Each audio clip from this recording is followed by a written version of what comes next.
বৰ ভাল লাগিছে ইয়াতে আহি পেলাই মোৰ মানে ইয়াতে যিহে মানে এটমছফিয়াৰটো হৈছে মানে খুবেই ভাল লাগিছে এইফালে গান এইফালে নৃত্য এইফালে আৰ্ট তাৰপিছত এইফালে মিউজিক খুবেই ভাল লাগিছে ইয়াতে আমাৰ হেৰি আছে চিত্ৰ মানে আমি ড্ৰয়িং শিকিব পাইছোঁ ডান্স আৰু মিউজিক ড্ৰামা আৰু হেৰি মাইম সেয়াই মাইমো শিকিছোঁ ভালে গৈছে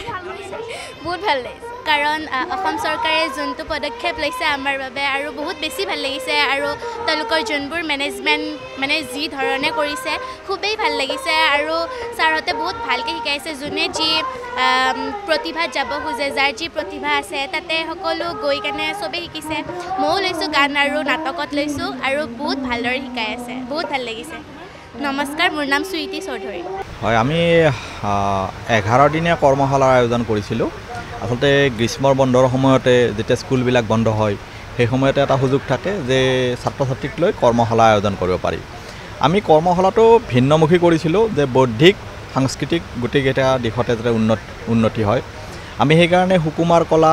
সংগীত নাটক মূকাভিনয় নৃত্য এইকেইটাৰ উপৰিও যোগাটোৰ ওপৰতো গুৰুত্ব দি পেলাই এই গোটেইকেইটা বিষয়তে কৰ্মশালা কৰা হৈছিল আৰু এইটো ৰাতিপুৱা 10 বজাৰ পৰা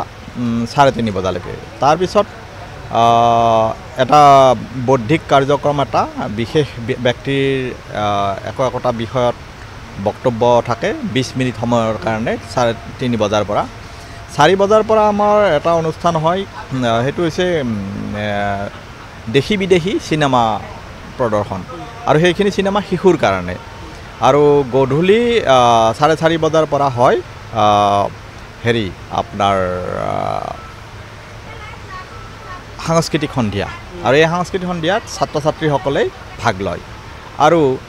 এই গোটেই যি কৰ্মশালা এই কৰ্মশালাৰ সমান্তৰালভাৱে আমাৰ ইয়াতে ল'ৰা ছোৱালী আহি পেলাই যেতিয়া মুকলিভাৱে যাতে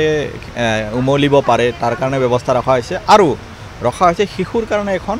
সৰু গ্ৰন্থমেলা আৰু যাতে অভিভাৱকসকলে এই গ্ৰন্থমেলালৈকে আহিব পাৰে আহি ল'ৰা ছোৱালী কিতাপ দেখুওৱা আৰু কিনা দুয়োটাই কৰিব পাৰে এই গ্ৰন্থমেলাৰ কাৰণে আমি আমাৰ দেশৰ আৰু অসমৰ কেইবাটাও প্ৰকাশন গোষ্ঠী আহিছে আৰু এই গ্ৰন্থমেলাখনৰ সৰু গ্ৰন্থমেলাখনৰ বিশেষত্ব হৈছে ইয়াত কেৱল শিশুৰ গ্ৰন্থহে আছে আৰু এনেকুৱাকৈ আজি তৃতীয় দিন আমি আশা ৰাখিছোঁ 20 তাৰিখলৈকে চলিব 19 তাৰিখে মাতৃসকলৰ কাৰণে এটা প্ৰতিযোগিতা কৰাইছে যে টিফিন প্ৰস্তুতকৰণ প্ৰতিযোগিতা এটা আৰু 19 তাৰিখে ছাত্ৰ ছাত্ৰীসকলৰ চিত্ৰাংকন আৰু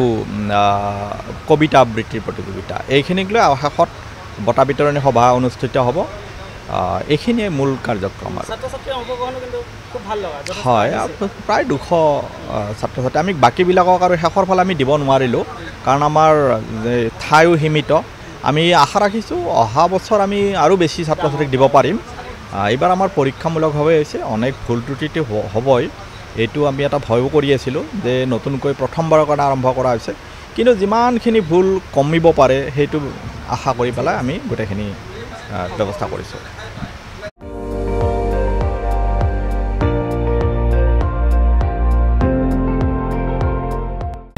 আপুনি চাই আছে ND24